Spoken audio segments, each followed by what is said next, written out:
Lisa Yuskavage was born in 1962 and grew up in a working-class neighbourhood of Philadelphia with one older sister. She remembers finding art at around the age of 12, a skill which set her apart from her academic sister, who would go on to become a doctor. She recalls, "I remember sitting at my grandmother's table with one pad of paper and drawing.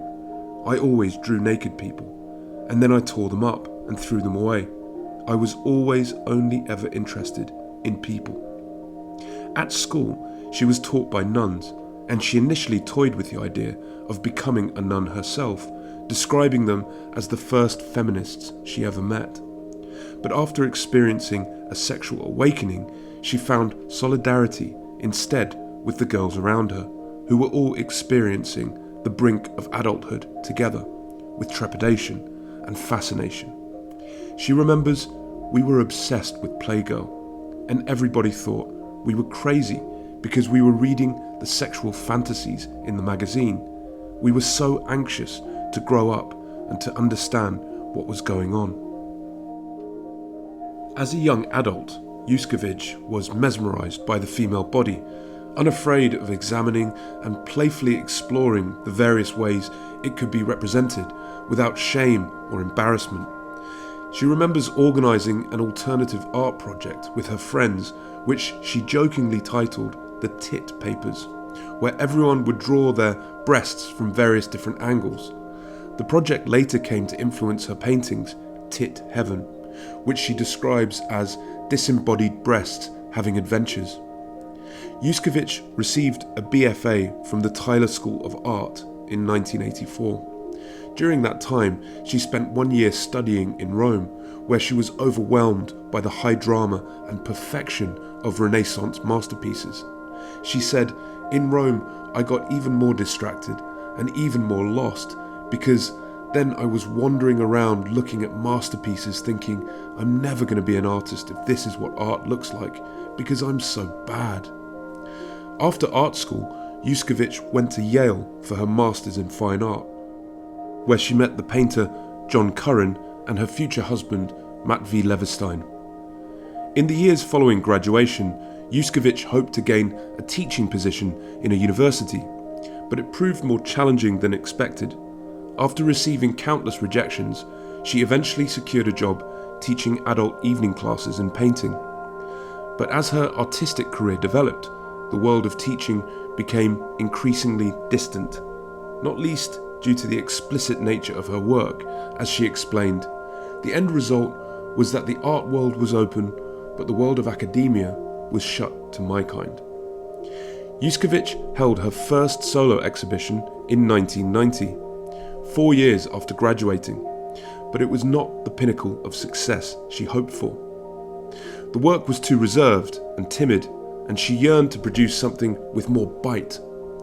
During this time, she encountered an exhibition by the artist Jeff Koons, which she described as like getting smacked in the face. It was nasty work, but it was better than what I did because it really affected me. She considered quitting painting, taking up film, writing fiction, or taking a year off to think, read, and watch movies and look at more art. She decided her art should take on this direct, sparky quality to reflect her true persona. Dennis Hopper's psychotic criminal character, Frank Booth, from the film Blue Velvet, was very influential, and she imagined making paintings seen through his creepy, voyeuristic eyes.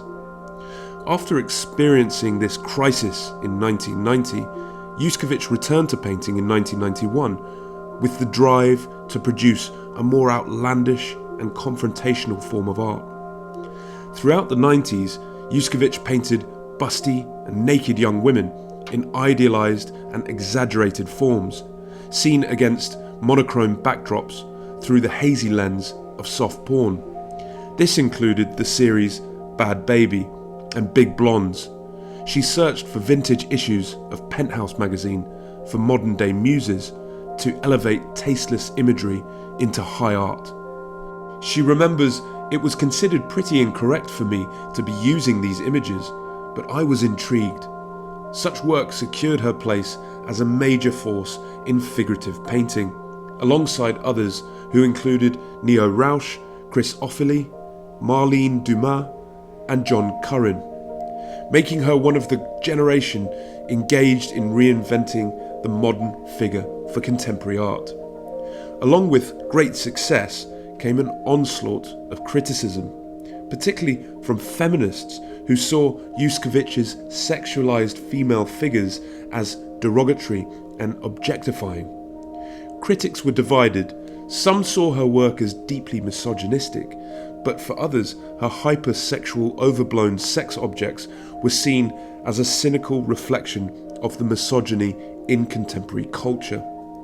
She said, "Misogyny is so rampant, so extreme and insidious, I've experienced it personally from so many, and I can therefore assume that because I live in this society, I must have absorbed it as well."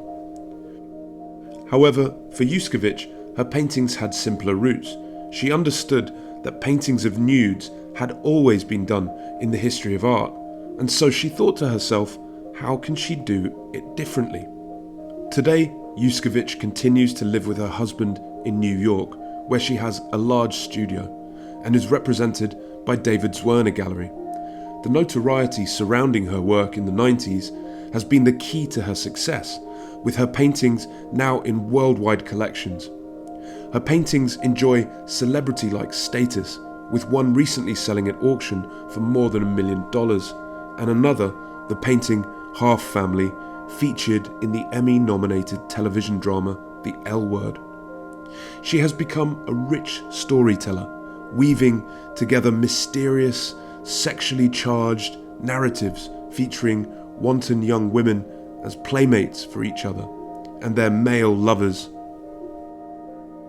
Yuskavage is part of a generation of conceptual, figurative painters that emerged in the 90s. She is often compared to other so-called bad girl painters who explore transgressive territory related to the human body, including Jenny Saville, Cicely Brown, and Marlene Dumas.